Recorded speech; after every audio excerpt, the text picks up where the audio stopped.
So how does First Strike and Double Strike work with the new combat changes?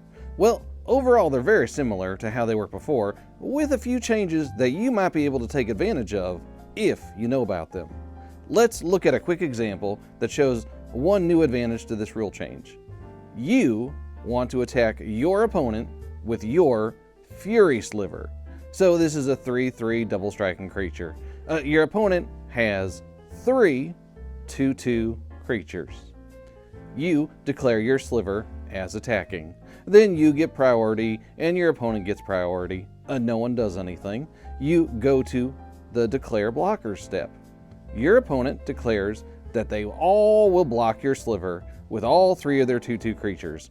After those blockers are declared, you again get priority and your opponent gets priority. You both don't do anything. So you move on to the First Strike combat damage step. During this step, only your creature is dealing damage since it has double strike. It has 3 power, so you can choose to assign those points any way you like. You can assign 2 points to a creature to kill it and 1 point to another creature. You could choose to assign all 3 points to one creature, but that doesn't really make sense. Once you've decided how the damage is going to be assigned, all creatures dealing damage during the step do so, but in this case it's just your creature. Let's say you decided to deal 2 and then 1, so you kill one of the 3 blockers, and 1 now has a point of damage. Before we go to the next combat step, each player once again gets priority to play any instants or use abilities, if they want. But let's say no one does, so we move to the normal or regular combat damage step. During this step, our double striker will now assign 3 points of regular damage, however we want, to the 2 remaining creatures. The most obvious choice is to deal 1 point to the creature that already has 1, and 2 to the other creature that has taken no damage. At the same time, these 2 creatures will be dealing 4 points of damage to our sliver. Your sliver? Our sliver, I don't know. Once the damage assignment has been made, the damage is dealt with no chance to respond. In this case, all 3 creatures wind up taking lethal damage and die. So how does this differ from the previous rules? Well, now, as the attacker, we can take advantage of certain kinds of instants and abilities. Let's take the previous example, but rewind a bit to the First Strike damage step.